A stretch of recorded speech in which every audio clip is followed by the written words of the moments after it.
I worked there. Not even little. We had to just always talk about the Lakers. Always talk about the Cowboys. It's brain numbing Dude. formulaic. Like even on the days where like, Mhm. how are we forcing a story about this out there? There are actually stories that people might care about. Because here's the thing about that place. It is national. It is global in some Mhm. places. So I get it. You think that's what moves the needle, but he's right. Barkley's right. And this is what we've been trying to say all damn season. There are Mhm. fun stories happening right now. The passing of the baton, if you will. And it might Mhm. not be a one season passing of a baton. It might take a few, but it's fun to watch. And he's right. The Thunder and the Cavs have been literally doing this since the season started. On Sirius XM, Michelle Beadle said this of her former employer, ESPN. It is not the job of one network, although I guess you could argue that it is, to just constantly suck off one player in the league and only talk about that.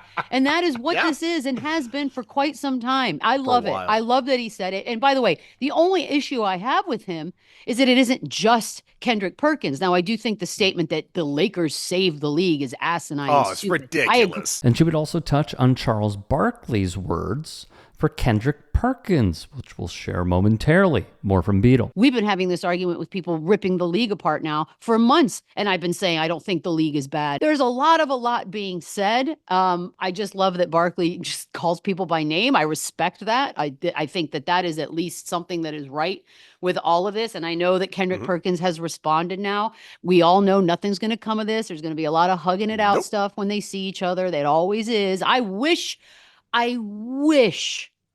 people held grudges like I hold grudges.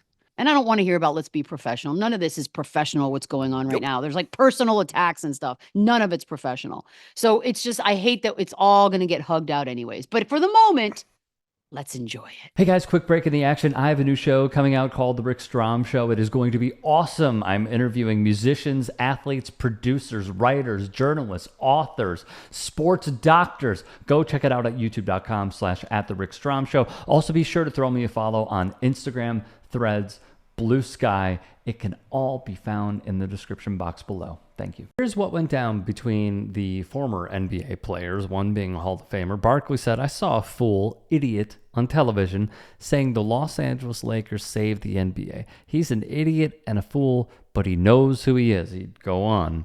He said the Lakers, first of all, the Lakers have had a great 2 weeks. He said the Lakers saved the NBA season.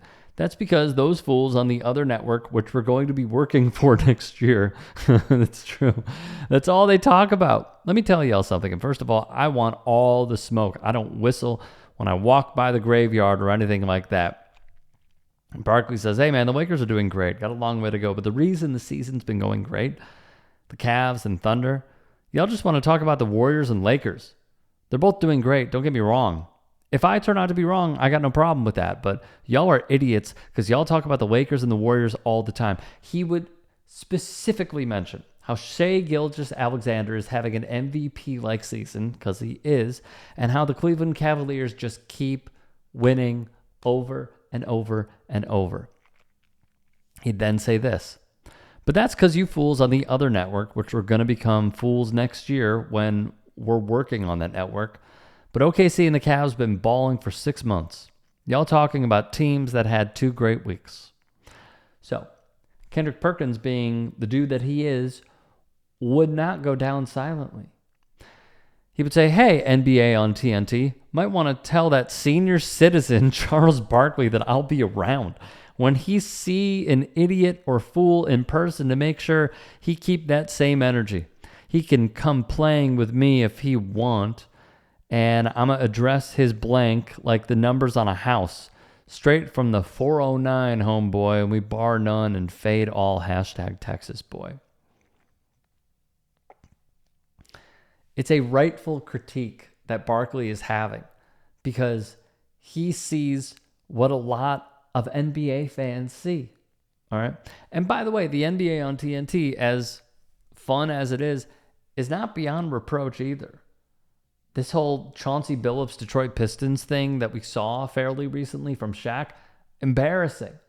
They have a game, which, let's be clear, is fun, but they have a game where they question 3 guys who are paid NBA analysts what team a dude plays on. Okay?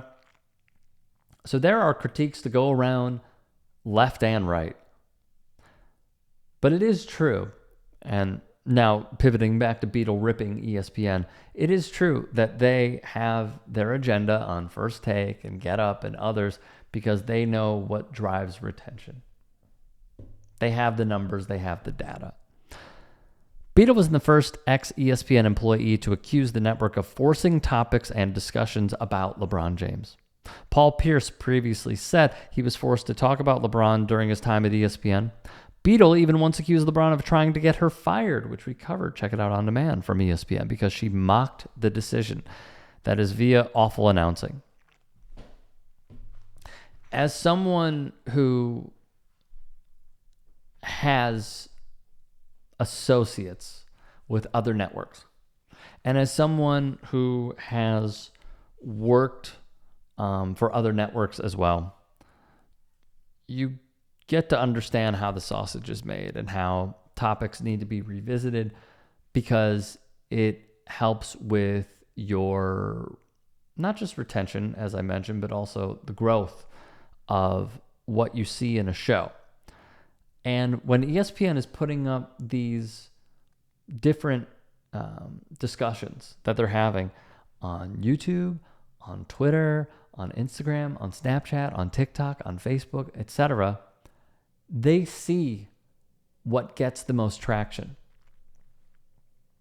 I believe it was JJ Redick who even ripped the ESPN model to, Stephen A. Smith was there, Kendrick Perkins might have even been there as well, of forcing topics on the audience when they could be talking about other things. And that was a moment of zen, if I'm being quite honest, from JJ Redick. But it is true what Beadle is saying. They have these production meetings, and they will go over what they are going to talk about. They will even go over positions that they're going to take on the show. So they know what's going to happen. So they have a baseline of what's going to happen and how they could potentially react.